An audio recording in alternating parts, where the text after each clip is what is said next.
আসসালামু আলাইকুম, সবাইকে স্বাগতম।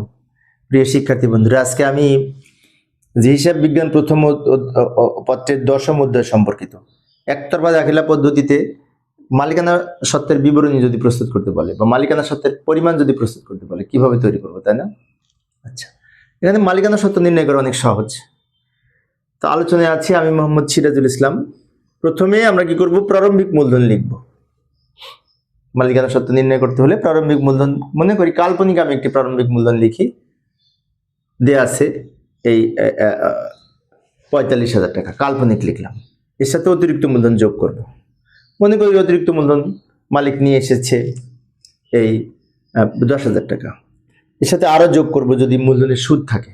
মনে করি মূলধনের সুদ ২,০০০ টাকা, আমি সব কাল্পনিক লিখতেছি।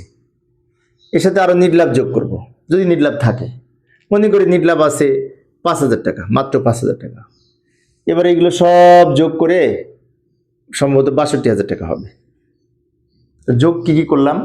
প্রারম্ভিক মূলধনের সাথে অতিরিক্ত মূলধন যোগ, মূলধনের সুদ যোগ, নির্লাভ যোগ। এবার বিয়োগ করব কি কি? বিয়োগ করব উত্তোলন। উত্তোলন নগদ পণ্য যা আছে সব একসাথে উত্তোলন এখানে লিখব।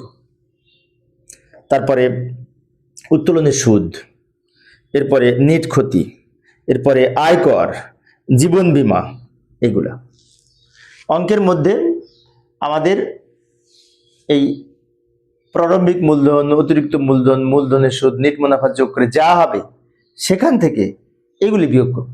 এখানে কি কি বিয়োগ করব? উত্তোলন, উত্তোলনের সুদ যদি সমন্বয় থাকে, তারপরে নেট ক্ষতি, আয়কর, জীবন বীমা প্রিমিয়াম, এগুলি সব যোগ করে এখানে লিখব। তবে নেট লাভ থাকলে তো নেট ক্ষতি থাকবে না, যে কোনো একটা থাকবে, কিন্তু আমি বোঝানোর জন্য দুইটাই লিখছি। এইবার এই মোট টাকা থেকে এই মোট দুইটা বিয়োগ করে এখানে লিখব। এটি হচ্ছে সমাপনী মূলধন, এটা হচ্ছে মালিকানা সত্ত্বর সমাপনী মূলধন, শেষ তারিখের মূলধন। তো প্রিয় শিক্ষার্থী বন্ধুরা, এইভাবে মালিকানা সত্ত্ব আমরা নির্ণয় করতে পারি। তো আমি শিক্ষার্থীদের অনুরোধে অল্প অল্প করে আলোচনা করি, যাতে শিক্ষার্থীরা বোরিং ফিল না করে। পরের ক্লাসটি দেখার আমন্ত্রণ রইল। খোদা হাফেজ।